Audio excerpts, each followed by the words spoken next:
معاذ اللہ کبھی کبھی لوگ ہنسی مذاق میں کہتے ہیں نا، کوئی آ گیا تو کہتے ہیں یہ دیکھو ایسا لگتا ہے کہ جیسے موت کا فرشتہ آ گیا. تو بزرگوں نے فقہا نے لکھا یہ قریب الکفر ہے، یہ جملہ بڑا سخت ہے اس طرح کے. بلکہ میرا ایک مشورہ ہے آپ کو کہ ہنسی مذاق میں کبھی دینی معاملے کو لایا نہ کریں.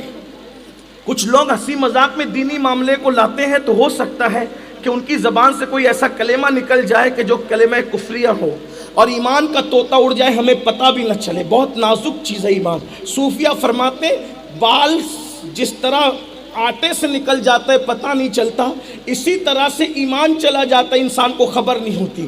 ہمارے امام اہل سنت سید اعلیٰ حضرت علیہ رحمہ بیان فرماتے تھے کہ اسی لیے لوگوں کو چاہیے کہ ہر وقت تجدید ایمان کرتے رہیں، اور اگر ہر وقت نہیں کر سکتے تو کم سے کم سوتے وقت تجدید ایمان کر کے سوئیں. یعنی اس نیت سے کلمہ پڑھنے کے اللہ نہ کرے کہیں جو ہے وہ زبان سے کوئی کلمہ کفریہ نکلا ہو تو میں تجدید ایمان کرتا ہوں، پتہ ہی نہیں چلتا ہے. بلکہ کوئی اللہ والا مل جائے تو اس کا ہاتھ پکڑ کر اس سے بھی کہا کریں کہ مجھے تجدید ایمان کروا دیں، تو یہ بڑی سعادت کی بات ہوگی. اپنی ایمان کے معاملے میں بہت زیادہ اپنے آپ پر اعتماد کرنے کی ضرورت نہیں ہے. ایمان کس کا چلا جائے گا، کس کا بچ جائے گا، یہ اللہ کی شان ہے. من یہدہ اللہ فلا مضل لہ ومن یضللہ فلا ہادی لہ. اللہ جسے ہدایت دے اسے کوئی گمراہ نہیں کر سکتا، اللہ جسے گمراہ کرے اسے کوئی ہدایت نہیں دے سکتا. ایمان کے معاملے میں ہر وقت ڈرتے رہا کرے. کون ڈرتا تھا ایمان کے معاملے میں؟ سرکار غوث اعظم سیدی شیخ عبد القادر جیلانی روتے تھے اور کہتے تھے جس دن ایمان پر میرا خاتمہ ہوگا وہی دن میرے لیے عید کا دن ہوگا، وہی دن میرے لیے خوشی کا دن ہوگا. اندازہ فرمائے جن کو سردار الاولیاء کہا گیا، سلطان الاولیاء کہا گیا، اللہ اکبر، جن کی شان یہ غیاث الکونین ہے، ہر غوث جس کی بارگاہ میں جھکا ہوا ہے، یہ شان ہے.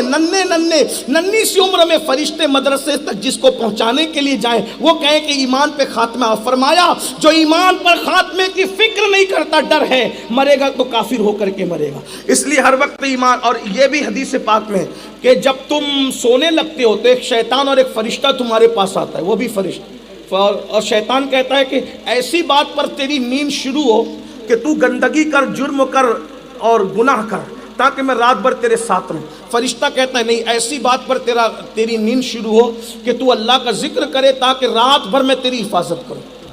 تو جس کے آخری کلمات اللہ کی تسبیح تحلیل کلمہ ہوتے ہیں، درود ہوتے ہیں، فرشتہ موجود رہتا ہے، شیطان بھاگ جاتا ہے اور پوری رات فرشتہ حفاظت کرتے رہتا ہے. اور جو لوگ آخری بات گناہ کرتے ہیں، جیسے کہ لوگ دیکھتے دیکھتے زنا کی فلمیں سو جاتے ہیں، لا الہ الا اللہ. اسی طریقے سے کچھ لوگ ایسے بھی ہیں معاذ اللہ جو گناہ کرتے کرتے گالی دیتے دیتے خدا جانے کیا کیا کرتے، تو فرشتہ نہیں ہوتا ان کے ساتھ، شیطان ان کے ساتھ رات گزار رہا ہوتا ہے. کچھ لوگ کہتے ہیں مجھے ڈراؤنے خواب آتے ہیں. ذرا دیکھ تو سوتا کیا کر کے، ذرا غور تو کیجیے.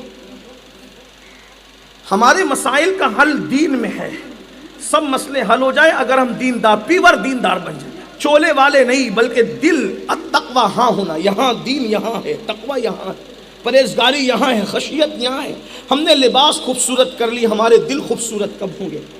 جب ہم دل خوبصورت بنا کر اندر سے دیندار بن جائے تو انشاءاللہ اپنے سب مسئلے حل ہو جائیں گے. تو جبریل علیہ السلام، میکائیل علیہ السلام، حضرت اسرائیل علیہ السلام، حضرت اسرافیل علیہ السلام، مختصر ان کا تعارف کراتا ہوں. یہ جبریل علیہ السلام کا اصل نام عبداللہ ہے، ان کو جبریل کہتے ہیں، عبداللہ ان کا اصل نام عبداللہ ہے. جبریل ان کو کہا جاتا ہے. یہ جبریل علیہ السلام کی ذمہ داری ہے، یہ ہواؤں اور لشکروں کے سرکردہ ہیں. جب اہل حق کہیں جاتے ہیں اللہ کی راہ میں تو جبریل علیہ السلام ان کی مدد کے لیے آتے ہیں. اسی لیے آپ دیکھیں یہ جبریل علیہ السلام ہیں، کیا شان ہے ان کی. حدیث پاک میں ہے کہ ان کے 600 پر ہیں، 600 پر. حضرت جبریل علیہ السلام کا حلیہ بیان کرتے ہوئے اللہ کے رسول بیان کرتے ہیں، حضرت ابن عباس نے بیان فرمایا کہ جو جبریل علیہ السلام ہے وہ بہت خوبصورت ہیں. ان کی پیشانی بڑی چمکتی ہے، ان کے آگے کے دانت بھی بڑے چمکدار ہیں اور ان کے گھنگریالے بال ہیں. سر کتنا بڑا ہے ان کا. اس زمانے میں غوطہ نام کا کوئی شہر تھا جو دمشق کے بازو میں تھا. تو حدیث پاک میں ہے کہ غوطہ جتنا بڑا شہر ہے اتنا بڑا جبریل کا سر ہے، اتنا بڑا جبریل علیہ السلام کا سر ہے اور 600 پر ہے. اس میں سے صرف وہ 2 پر پھیلاتے ہیں تو پوری دنیا ان کے پروں میں سمٹ آتی ہے، مشرق و مغرب سمٹ جاتے ہیں، اور اس طرح کے ان کے 600 پر ہیں۔ ایک مرتبہ اللہ کے رسول علیہ السلام نے فرمایا جبریل میں تمہیں تمہاری اصل حالت میں دیکھنا چاہتا ہوں، کتنے خوبصورت ہو۔ تو جبریل امین نے عرض کی یا رسول اللہ چاندنی رات ہو، آپ بقیع الغرقد میں تشریف لائیں، یعنی جسے ہم جنت البقیع کہتے ہیں، آپ غرقد میں تشریف لائیں چاندنی رات میں، میں اپنا آپ کو دکھا دوں گا۔ تو حضرت جبریل جب تشریف لائے، میرے آقا علیہ الصلوۃ والتسلیم نے دیکھا، اللہ اکبر۔ صاحب در منصور لکھتے ہیں کہ جبریل نے اپنے پروں کو کھولا۔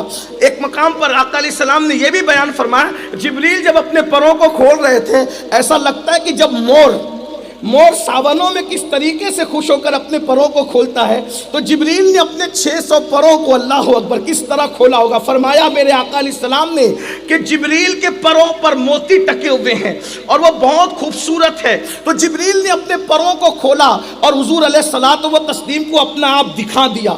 سرکار نے جبریل علیہ السلام کا حسن دیکھا۔ یہاں تک تو یہ بات جب وہ مکمل ہوئی، لیکن صوفیہ فرماتے ہیں اس کے بعد آگے کی ایک بات، کیا جب جبریل نے اپنا آپ حضور کو دکھا دیا اور میرے سرکار نے جبریل کو دیکھ لیا کہ جبریل کی حقیقت کیا ہے، جبریل کا اصل حسن کیا ہے، جبریل کی اصل شکل کیا ہے، تو جبریل نے اس کی یا رسول اللہ ہم نے تو اپنا آپ بتا دیا، یا رسول اللہ آپ بھی اپنا آپ بتا دیں۔ آقا نے ارشاد فرمایا جبریل تو نہیں دیکھ سکتا۔ تھکے تھی روح لمی کے بازو، کہاں وہ دامن کہاں وہ پہلو، رکاب چھوٹی امید ٹوٹی، نگاہ حسرت کے ولولے تھے۔ ہمارے امام اہل سنت اعتقاد الاحباب میں فرماتے ہیں جبریل صرف ہمارے آقا کا خادم ہے بس، اور مخلوق میں وہ کسی کا خادم نہیں ہے۔ جبریل امین صرف ہمارے آقا کا خادم ہے اور کسی کا خادم نہیں ہے۔ آپ اندازہ کریں جو سید الملائکہ ہے وہ خادم مصطفیٰ ہے۔ بلکہ ایک بات اور عرض کر دوں، جبریل وہ ہیں جو سارے فرشتوں کے سردار ہیں، لیکن شب معراج مصطفیٰ جان رحمت کے تلووں پر اپنی پیشانی رکھتے ہیں۔ لوگوں کو اپنے نبی کی معرفت ہی نہیں پتا۔ اے میرے آقا علیہ الصلوۃ والتسلیم کے دیوانوں سوچو، سدرہ کا مکین جس کے تلووں پہ پیشانی رکھے، اس نبی کی شان کیا ہوگی ہم جس کا کلمہ پڑھتے ہیں۔ فرشتوں کی دنیا اتنی خوبصورت ہے تو کائنات نبوت کے حسن کا عالم کیا ہوگا، اور کائنات نبوت میں بھی خلاصہ کائنات مصطفیٰ جان رحمت کی شان کیا ہوگی، جن کی پیشانی پر تلوے، جن کے تلووں پر جبریل علیہ السلام کی سید الملائکہ کی پیشانی ہے۔ اور جب یہ پیشانی تلوے مصطفیٰ پر آتی ہے تو میرے امام کے تخیلات کے اندر ایک تموج پیدا ہوتا ہے، اور پھر قرطاس پر یوں بات آتی ہے کہ تاج روح القدس کے موتی جسے سجدہ کریں۔ ذرا غور کریں، یہ شان مصطفیٰ جان رحمت ہے۔ کاش کہ ہمیں نبی کی معرفت نصیب ہو کہ کلمہ کس کا پڑھتے ہیں، تاج روح القدس کے موتی جسے سجدہ کریں، رکھتی ہے کتنا وقار اللہ اکبر ایڑیاں۔ جبریل علیہ السلام کیا ہے، اتنا عظیم جبریل بدر کے دن مصطفیٰ جان رحمت کا سپاہی بن کر آ گیا۔ یہ شان مصطفیٰ جان، محبوب اگر تسبیح کرے تو فرشتے بھی تسبیح کر رہے ہیں، اور محبوب اگر ہاتھ میں ہتھیار تھام لے خدا کے لیے تو وہ فرشتے جنہیں قتل سے اور لڑائی جھگڑے سے نفرت ہے، اللہ اکبر، جب محبوب میدان میں آئے تو فرشتے بھی، اور صرف فرشتے نہیں بلکہ سید الملائکہ بھی میدان میں آ جائیں۔